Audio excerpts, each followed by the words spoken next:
What's up, y'all? It's your boy VZ, me back with another video. I know y'all see the thumbnail, I know y'all see the title, Miss Jasmine Crockett. She's react to Miss Melania Trump on her stance on abortion. Apparently she's coming out with a book on it or something like that. I don't know. So we finna get right into it. Let's get it. And joining us now is Texas Congresswoman Jasmine Crockett, a national co-chair of the Harris Falls campaign, one of the featured speakers, of course, at the DNC. Congresswoman, it's great to see you again. You led the campaign's fight for reproductive freedom on that bus tour. Does the Harris campaign welcome any support for abortion access wherever it comes from, even from the former First Lady? I think that's actually been the really kind of scratch your head moment that we all are examining right now, really trying to figure out, are you guys trying to play good cop, bad cop, and trying to bring people in and to trust Donald Trump? Because obviously when we think about a spouse, we think about pillow talk. And so it's like, well, maybe he's going to be good on this issue. But let me tell you, there's one thing that I believe that the American people are better at, and that is being tricked or fooled. This is Donald Trump's Supreme Court that literally stripped us of our rights. And so considering the fact that he is the one that set us ablaze and set us on fire, I don't then anticipate that he's going to be the fireman to actually put this fire out. So listen, we don't have to trust what they say. We have to trust what they do. And what we know is that Donald Trump has bragged about the overturning of Roe.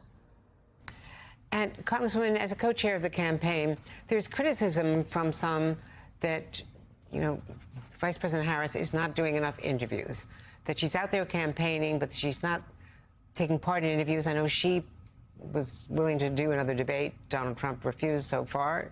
Time is running out. But she seems to falter in interviews. She did one with Stephanie Ruhle. She did one, of course, with Dana Bash. She did one with local Pittsburgh KDKA. That's 3 interviews in this entire campaign.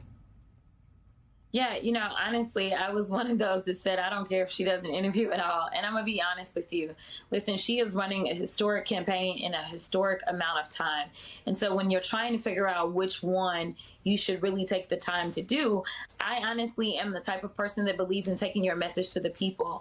When we consistently hear things like, well, people say that they don't know her and that kind of stuff, I think that they actually want to interact with her. And I honestly think that that is actually where she is her strongest, when she's able to actually be there with the people, feel the energy of the people, and the people be able to feel her sincerity in the policy positions that she's taking and in her message of trust me, because I will take this country forward instead of allowing it to go back. So I think that this is just a very different election.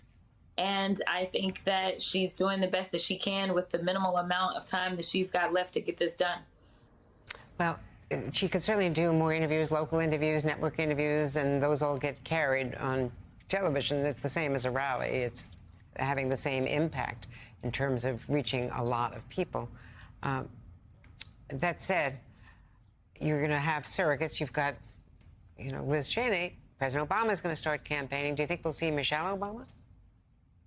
I think that there is a good chance that we may see Michelle. Now, this isn't any information that I've been given, so I don't want anyone to perceive that you're breaking news right now. But we are a big tent party, and we've got a really big bench. And so I think that we are all hands on deck right now. And I think that's what you're seeing, is there's surrogates from the House, surrogates from the Senate and beyond that are out there campaigning. And as you just mentioned, the former president is going to be out there. I think that we all know the force that the former First Lady is. And so definitely, if her schedule allows, I personally believe that she'll be out there as well, because we know that this election is going to come down to every single vote mattering, and it's going to be very, very tight. Are you concerned about the firefighters union? That has been a key part of the Biden constituency, the Biden base, if you will, the labor movement base. Now it's the Teamsters, it's the firefighters. Is there something she can do to reassure the labor unions, working class people, men in particular, that she's got their back and that she knows their issues? Yeah, because I haven't been in those rooms to understand what the disagreements have been about, it's hard for me to say what potentially the vice president could do to earn their support. I can say that she has a very strong record. You know, a lot of times when we're going through elections, we only have the promises that are put out there out front.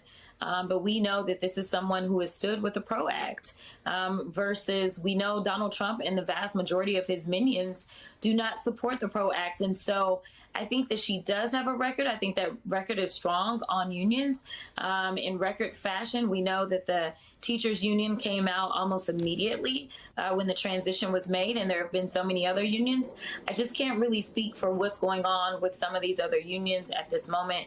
I don't know what the disagreement it is. And so without me being able to assess what the underlying issue is, it's hard for me to say what she can do. But I can say that if you are a middle class working person, there's only one person in this race who has ever experienced that type of life.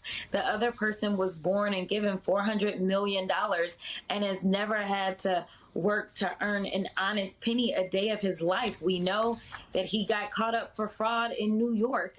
We know that he had to file for bankruptcy 6 times. And so there is only one person who came from that middle class family and has worked her way up. And so if there's anybody you can trust in this fight, if there's only one team that's not talking about union busting, it's the blue team, the Harris-Walz team. And quickly, let me just ask you about your home state of Texas. There is a hot Senate race. You're making gains on the Democratic side with Colin Allred against Ted Cruz. Just this week, the Cook Political Report moving that race from leaning Republican or likely Republican to leaning Republican. So that's some progress. This could be a key factor in control of the Senate. Is there any chance of a Senate victory in Texas? I think that there's a chance. Here's the deal. We have been 47th for voter turnout in the country. And when we were 47th, guess what? Ted Cruz only won his reelection by 3 points. This is a guy that no one really likes. I mean, there's plenty of Republicans that dislike him, definitely independents dislike him, as well as obviously Democrats dislike him. So it's just a matter of us deciding that we will show up and get to the polls. If we get to the polls, then it's game over for Ted Cruz. And it is definitely better days in the state of Texas. So I am encouraging everyone, regardless as to whether or not you think we can get this done or not, because I remember in 2008 that I didn't quite believe, but I hoped that we could elect Barack Obama. So even if you don't believe, let's go ahead and hope that Colin Allred can take out Ted Cruz and make sure that we show up to the polls and vote up and down the entire ballot. Because again, as you just mentioned, so long as we can get a Vice President Harris to become President Harris, she's going to need to govern. And governing starts with making sure that she's got a democratically controlled House as well as Senate. Congresswoman, it's always a pleasure. Thank you so much. And I just love the Shirley Chisholm picture behind you. Thank you so much. One of my heroes. Thank you. Shout out to Ms. Jasmine Crockett. Didn't really talk a lot about Ms. Melania Trump abortion stance thing, but I heard kind of about that. Maybe we'll do a reaction to that, but it was mainly about Kamala. As far as her not doing interviews, I'm fine with that. I feel like she's busy. I feel like she got a lot going on, you know what I'm saying? Maybe she could make time, but I don't think that matters to me, man. I didn't know Trump wanted to do another race. Not race, I said another race. Another debate. I didn't know that. She said no. So, I mean, I get it.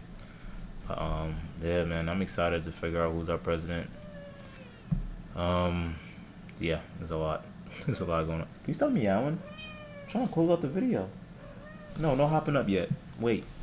But yeah, y'all, make sure y'all subscribe to the channel. Hit the notification bell so you get notified when I upload. Hit that like button on the video if you like it. And yeah, y'all, I'm on our way to 1 million subscribers, man. Make sure y'all comment on the videos too, man. I love y'all so much. I gotta make like 17 more videos, so I gotta get up out of here. Can you stop meowing? Okay. Love y'all. Peace and love, baby. We out.